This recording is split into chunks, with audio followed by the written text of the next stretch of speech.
नमस्कार। अजय चतुर्वेदी।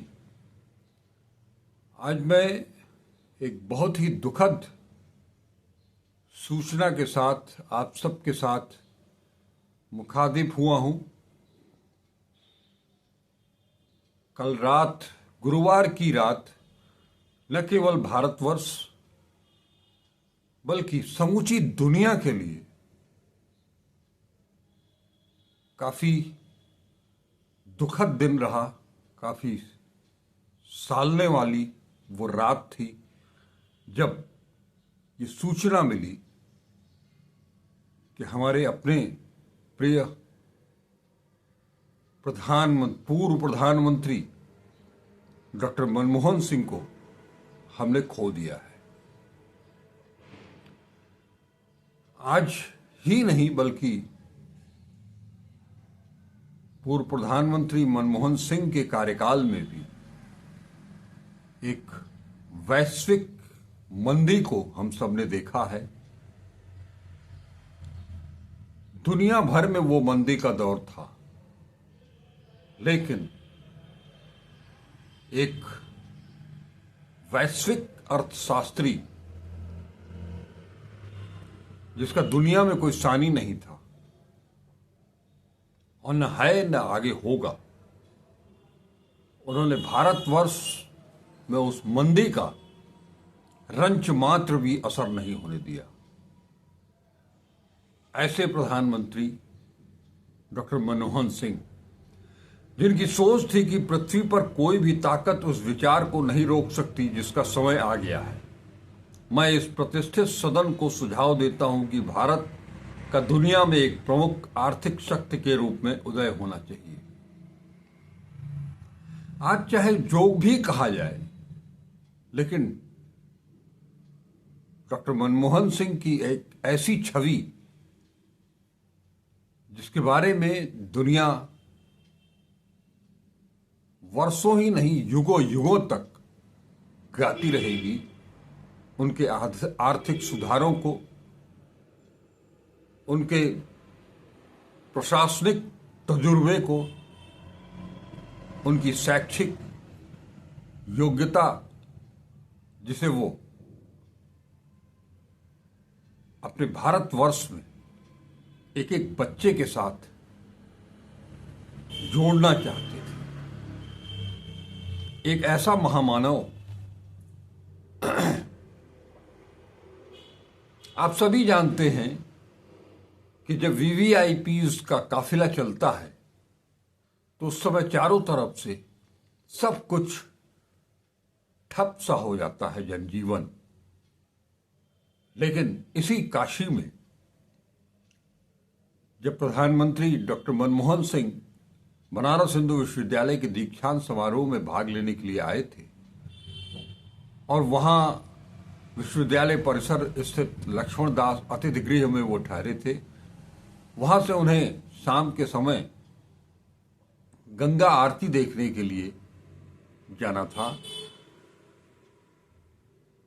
उनका काफिला आगे बढ़ा, लेकिन बीच रास्ते में एक बुजुर्ग सड़क पार कर रहा था। सुरक्षा कर्मियों ने उसे रोकने की कोशिश की, लेकिन तभी इस घटना पर नजर पड़ती है डॉक्टर मनमोहन सिंह की और वो अपनी गाड़ी से उतरते हैं, उस बुजुर्ग के समीप जाते हैं और उसे सड़क पार करवाते हैं। ये किस्सा मैंने ऐसे सुनाया, इसलिए सुनाया कि ये होती है एक देश की सर्वोच्च सत्ता पर काबिज उस महान व्यक्तित्व की मानवतावादी गुणों। आज क्या कोई इस तरह की कल्पना कर सकता है? खैर, उन बातों को हम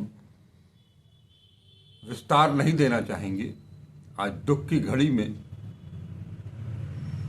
इतना ही कहना चाहेंगे कि सौम्य और मृदुभाषी स्वभाव के डॉक्टर मनमोहन सिंह भारत में आर्थिक सुधारों का सूत्रपात करने, शीर्ष अर्थशास्त्री और प्रधानमंत्री के तौर पर लगातार 2 बार गठबंधन सरकार चलाने वाले कांग्रेस के पहले नेता के रूप में हमेशा याद किए जाएंगे।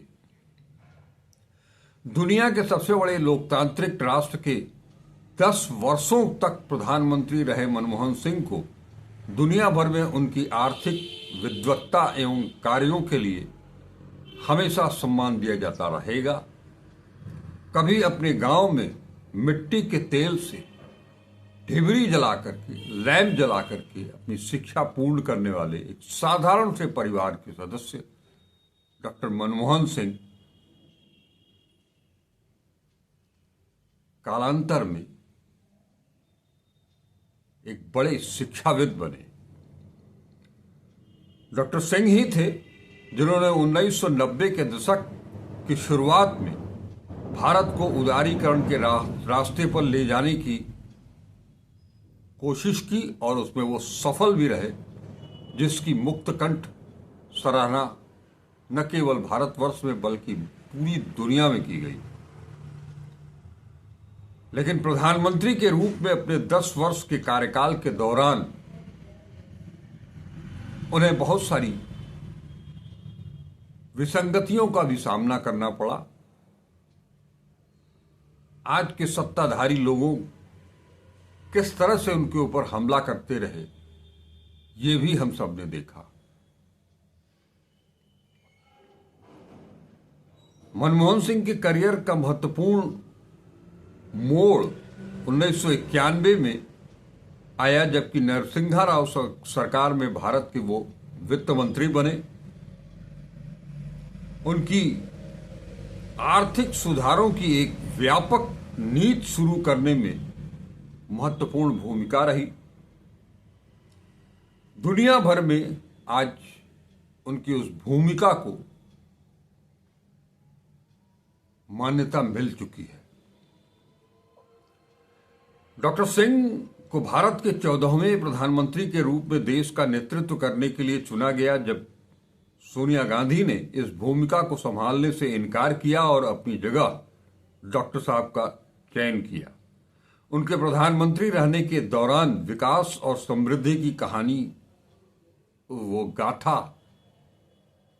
लगातार गाई जाती है, गाई जाती रहेगी।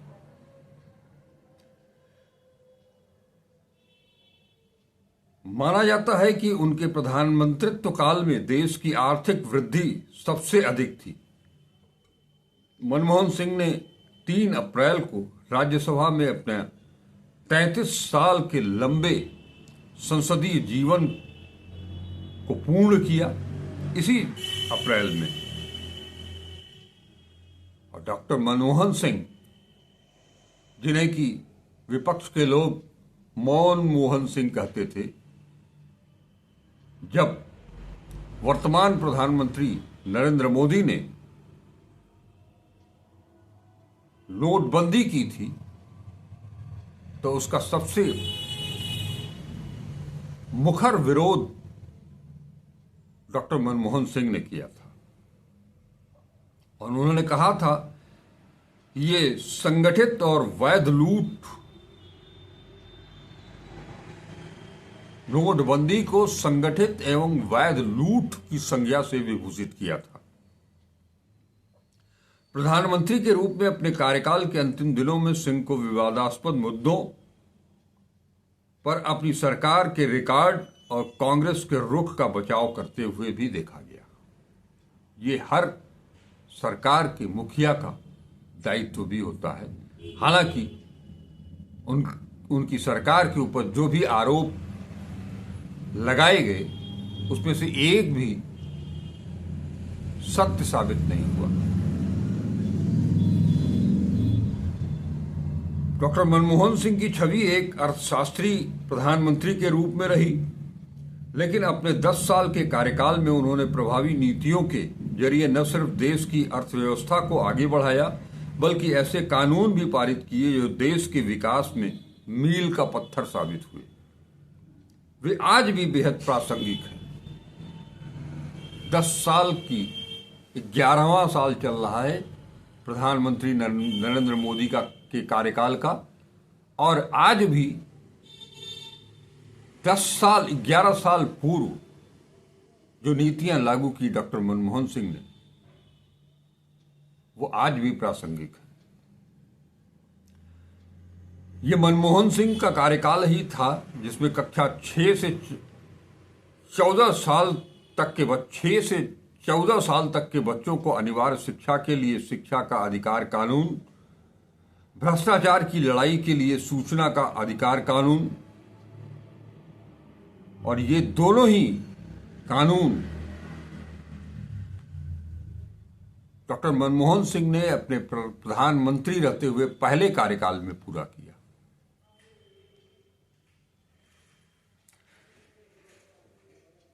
इसके अलावा ग्रामीण क्षेत्रों में 100 दिन के रोजगार की गारंटी देने वाली योजना नरेगा, जो कि अब मनरेगा के नाम से जानी जाती है, वो मनमोहन सिंह की दूरगामी सोच का नतीजा थी। कोरोना महामारी के दौरान जब कहीं कोई काम नहीं था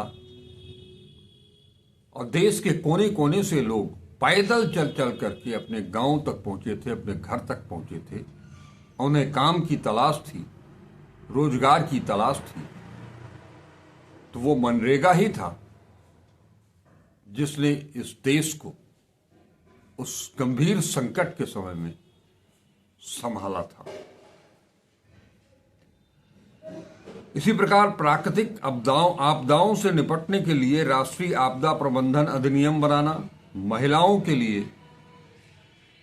के खिलाफ होने वाली घरेलू हिंसा से निपटने के लिए कानून, भ्रष्टाचार के खिलाफ लोकपाल कानून, जजों की नियुक्ति के लिए कानून बेहद महत्वपूर्ण थे। ये दीगर बात है कि जजों की नियुक्ति का कानून बाद में सुप्रीम कोर्ट ने रद्द कर दिया, लेकिन बाकी जितने भी उन्होंने कानून बनाए वो असरदार भी हैं और प्रासंगिक भी हैं, आज भी हैं, कल भी रहेंगे। यूपीए शासन में शुरू की गई अन्य योजनाएं जैसे कि भारत निर्माण, जवाहरलाल नेहरू रिन्यूअल मिशन, ग्रामीण स्वास्थ्य मिशन, अनिवार्य विवाह पंजीकरण, जेंडर बजटिंग ऐसे प्रयास थे जिन्होंने समाज में व्यापक बदलाव किया तथा देश की प्रगति में सहायक बने। उस समय सत्ता को नजदीक से जानने वाले जानकार बताते हैं कि नए विधेयकों पर होने वाली बैठकों में स्वयं वो खुद हिस्सा लेते थे तथा उनसे जुड़े हर पहलू पर पहले खुद मंथन करते, विचार करते, उसके बाद आगे की प्रक्रिया शुरू होती थी। डॉक्टर सिंह का मानना था कि प्रभावी कानून देश की प्रगति में महत्वपूर्ण बदलाव लाते हैं। डॉक्टर मनमोहन सिंह की एक, उसे अच्छा कहें या बुरा कहें, लेकिन एक जो उनकी आदत थी वो अपने काम में विश्वास करते थे। बड़बोलापन उन्हें तनिक भी रास नहीं आता था। यही वजह थी कि वो ज्यादातर शांत चित्त होकर के ही अपनी भूमिका का निर्वहन करते थे, लेकिन उनका मौन उस वक्त मुखर हो जाता था जब बड़े फैसले करने होते थे। आपको याद होगा कि 2006 में यूपीए 1 सरकार के दौरान अमेरिका के साथ परमाणु समझौता ऐसा ही एक बड़ा और कड़ा फैसला था। यह ऐसा वक्त था जब एक प्रधानमंत्री के रूप में स्वतंत्र निर्णय लेने की उनकी शक्ति और क्षमता की परीक्षा भी थी। सरकार की साख दांव पर लगी थी, लेकिन डॉक्टर मनमोहन सिंह न झुके न फैसले डिगे। उन्होंने अमेरिका के साथ परमाणु करार पर दस्तखत किए और वाम दलों के सरकार से समर्थन वापस लेने की धमकी के बावजूद उन्होंने अपना कदम पीछे नहीं हटाया। ये इतना ही नहीं, सरकार के भीतर अपने सहयोगियों के निर्णय से भी सहमति न होने पर उन्होंने कई बार ऐसा फैसला लिया कि सभी चौंक गए। एक बार की बात है जबकि उनके मंत्रिमंडल के वरिष्ठ सहयोगी अर्जुन सिंह ने शैक्षिक संस्थानों के संबंध में ऐसे निर्णय लिए जिन पर विवाद की आशंका थी। ऐसे में डॉक्टर मनमोहन सिंह ने सीधे अर्जुन सिंह को पत्र लिखकर सभी फैसलों को रोकने का निर्देश दिया। जानकार बताते हैं कि देश में सुधारों की आधारशिला सही मायने में मनमोहन सिंह ने रखी थी।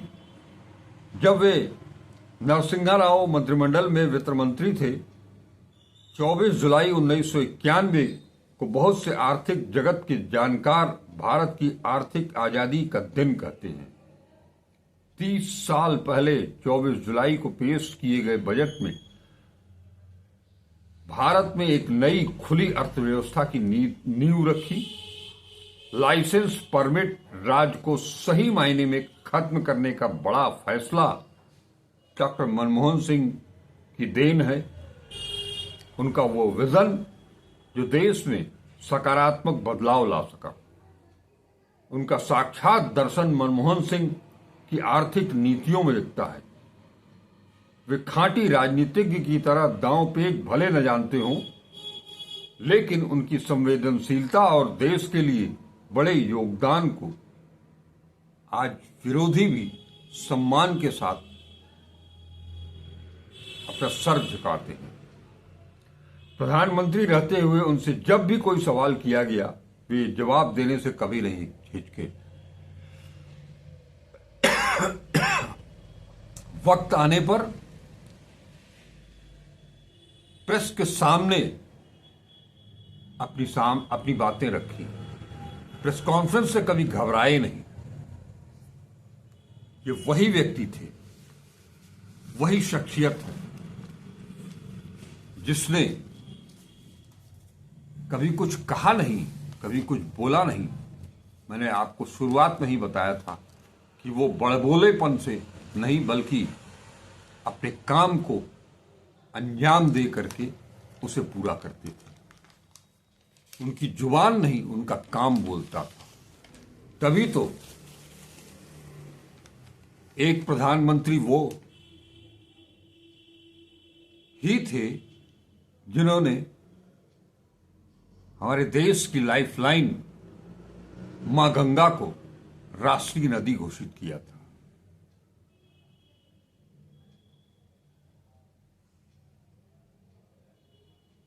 प्रधानमंत्री रहते हुए डॉक्टर मनमोहन सिंह 2008 में बनारस आए थे।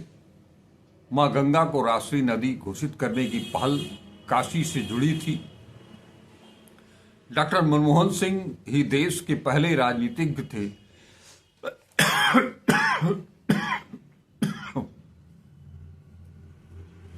जिन्होंने प्रधानमंत्री के पद पर रहते हुए काशी की विश्व प्रसिद्ध गंगा आरती में शामिल होने का गौरव अर्जित किया। 14-15 मार्च 2008 को 2 दिन के दौरे पर वाराणसी आए डॉक्टर मनमोहन सिंह और मां गंगा की आरती को अपलक निहारने का वो लुत्फ भी उठाया। यहीं से लौटकर उन्होंने मां गंगा को राष्ट्रीय नदी और गंगा डॉल्फिन को राष्ट्रीय जलचर घोषित किया था। मार्च 2008 में तत्कालीन प्रधानमंत्री डॉक्टर मनमोहन सिंह बीएचयू के 90वें दीक्षांत समारोह में भाग लेने आए थे।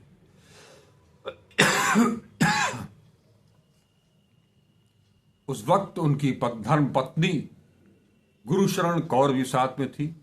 वो अर्थशास्त्र और वाणिज्य के अनुभवी शिक्षक के रूप में छात्रों से रूबरू हुए और जीवन लक्ष्य, शिक्षा और भविष्य की चुनौतियों पर दीक्षांत संबोधन किया। एम्पी थिएटर मैदान में समारोह में तत्कालीन कुलाधिपति डॉक्टर कर्ण सिंह और कुलपति प्रोफेसर पंजाब सिंह भी मौजूद रहे। उस वक्त बनारस हिंदू विश्वविद्यालय ने देश के लाडले को डीलिट की उपाधि से नवाजा था। डॉक्टर सिंह बीएचयू स्थित लक्ष्मण दास अतिथि गृह में रुके थे। शाम को दशाश्वमेध घाट पर गंगा आरती में उन्हें जाना था सपरिवार। लगभग 1.5 घंटे वो, जैसा मैंने बताया कि मंत्रमुग्ध होकर के, भाव विभोर होकर के गंगा आरती को निहारते रहे और मां गंगा को राष्ट्रीय नदी घोषित करने का विचार उनके दिल में, उनके मन में शायद वहीं आया। वहीं वो घटना हुई जो मैंने पहले बताया कि सोनारपुरा में एक बुजुर्ग सड़क पार कर रहे थे। पुलिस कर्मियों ने उन्हें रोका तो मनमोहन सिंह की नजर पड़ गई। काफिला रुकवाकर वह कार से उतरे और बुजुर्ग को सड़क पार करा करके आगे बढ़े। इतना ही नहीं, बनारस से उनका आत्मिक लगाव था।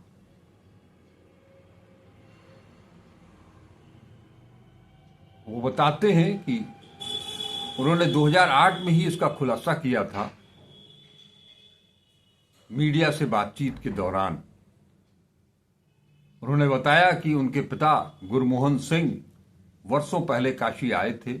दुर्घटना में वो घायल हो गए, अकेले ही थे, उनके साथ कोई था नहीं। तब एक बनारसी शख्स ने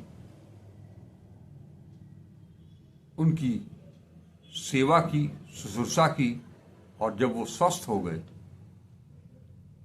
तो उनके परिवारजनों को इसकी सूचना दी गई और परिवार के लोग बनारस आकर के उन्हें अपने साथ ले गए थे। उस एक घटना ने पूर्व प्रधानमंत्री डॉक्टर मनमोहन सिंह की दिल में काशी के लिए एक महत्वपूर्ण स्थान बना दिया। वो प्रधानमंत्री जब 2006 की शाम बनारस में सीरियल धमाके हुए थे, संकट मोचन से लेकर के कैंट स्टेशन तक, और दशाश्वमेध, भदोलिया दशाश्वमेध मार्ग पर एक कुकर बम भी मिला था। इसकी सूचना मिलते ही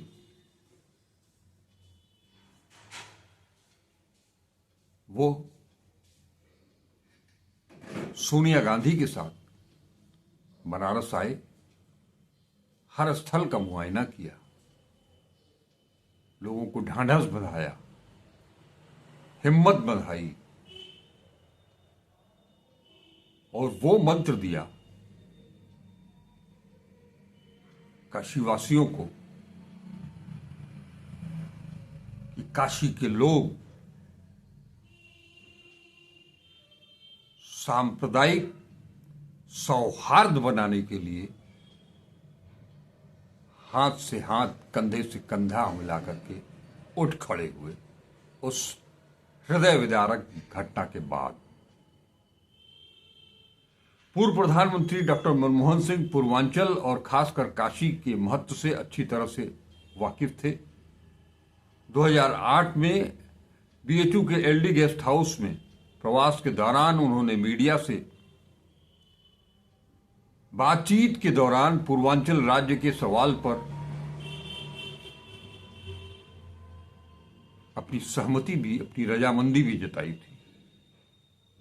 उन्होंने कहा था कि राज्य सरकार इसका प्रस्ताव भेजे तो केंद्र जरूर विचार करेगा।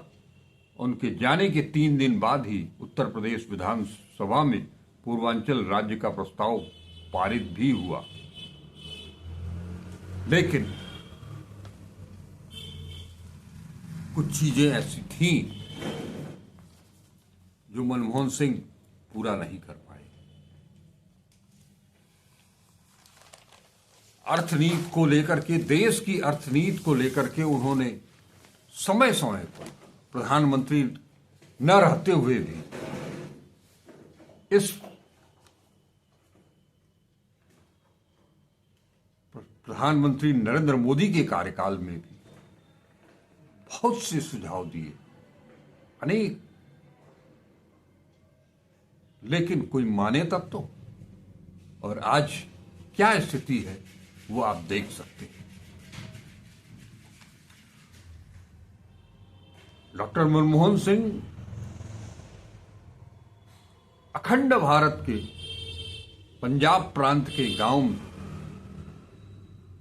गाह गांव में उनका जन्म 1932 में हुआ था। पंजाब विश्वविद्यालय से अर्थशास्त्र में बीए और एमए किया और दोनों में वो गोल्ड मेडलिस्ट थे। इसके बाद उच्च शिक्षा के लिए कैम्ब्रिज गए, ऑक्सफोर्ड से ही डीफिल की उपाधि ली। 1987 में देश का दूसरा सर्वोच्च नागरिक सम्मान पद्म विभूषण उन्हें से सम्मानित किया गया। 1993 में वित्त मंत्री के लिए यूरो मनी अवार्ड, 1993 और 1994 में वित्त मंत्री के लिए एशिया मनी अवार्ड, 1995 में भारतीय विज्ञान कांग्रेस का जवाहरलाल नेहरू जन्म शताब्दी पुरस्कार। डॉक्टर मनमोहन सिंह एक कुशल शिक्षक भी थे। उन्होंने पंजाब यूनिवर्सिटी और दिल्ली स्कूल ऑफ इकोनॉमिक्स में अध्यापन किया। 1991 में पहली बार वो राज्यसभा पहुंचे। 91 से 96 के बीच भारत के वित्त मंत्री रहे। 22 मई 2004 को 14वें प्रधानमंत्री बने।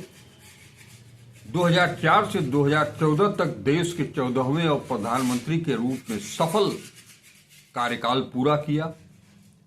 5 बार वो राज्यसभा में असम और 2019 में राजस्थान का प्रतिनिधित्व किया।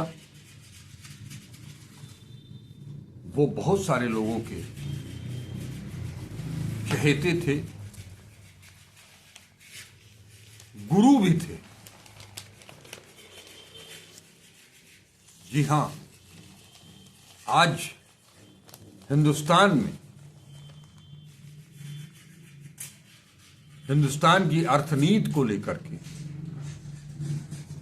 प्रतिपक्ष के नेता राहुल गांधी सबसे ज्यादा और सबसे मुखर रूप से आवाज बुलंद करते हैं, तो इसके पीछे डॉक्टर मनमोहन सिंह की वैचारिकी, उनकी सोच सामने दिखती है और इससे राहुल गांधी भी इनकार नहीं करते।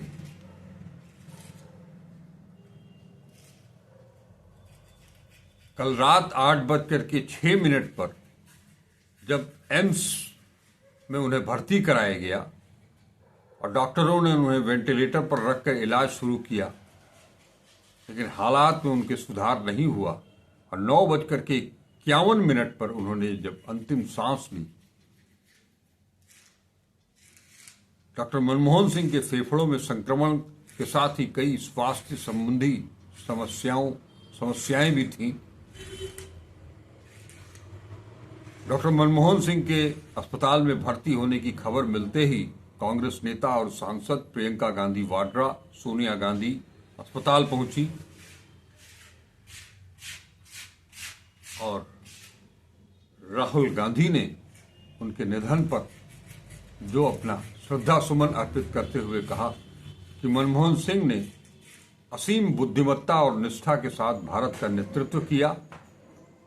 और यहां राहुल गांधी कहते हैं कि मैंने एक गुरु और मार्गदर्शक खो दिया है। एक राजनेता जो कि दुनिया में जाना माना जाता है,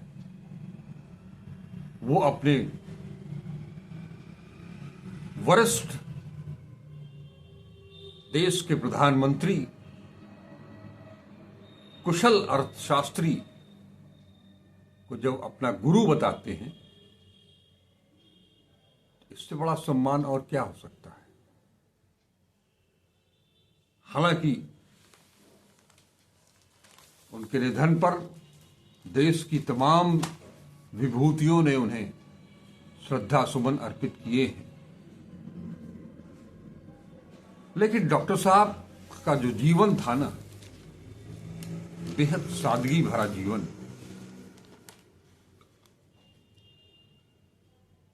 वो बोलते कम थे,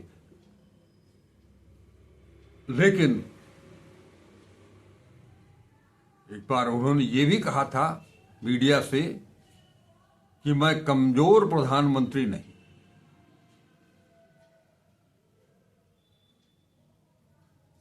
और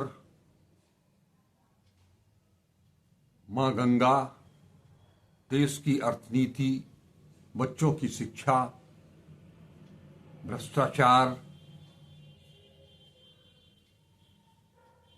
जमीन संबंधी कानून, भूमि अधिग्रहण कानून, ये सारा कुछ ले आने के साथ साथ मां गंगा को राष्ट्रीय नदी घोषित करने के साथ साथ आज जो दिल्ली दिखाई देती है, जिसके लिए पूर्व मुख्यमंत्री शीला दीक्षित का नाम लिया जाता है, उस दिल्ली को आधुनिक शहर बनाने का जो बीड़ा तत्कालीन मुख्यमंत्री शीला दीक्षित ने उठाया था, उसे खुलकर समर्थन दिया, सहयोग किया डॉक्टर मनमोहन सिंह ने।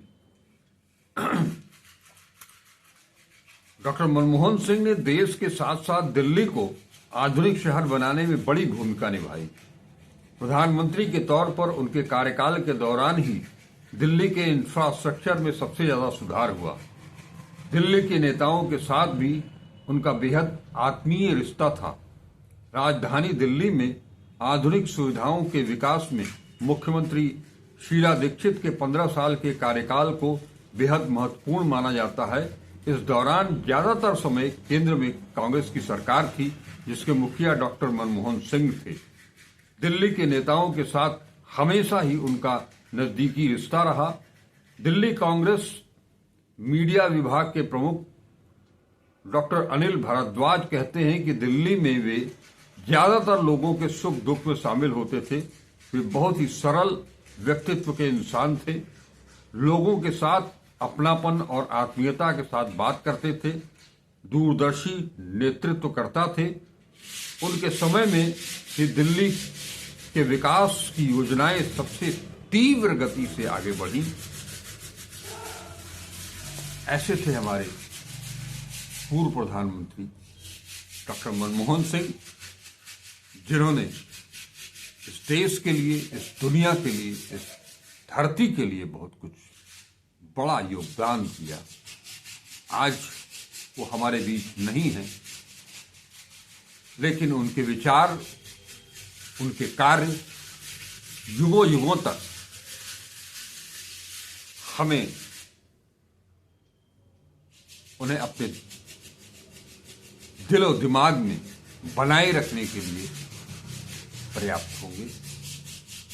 चलते चलते मैं खुद ऐसे यशस्वी पूर्व प्रधानमंत्री,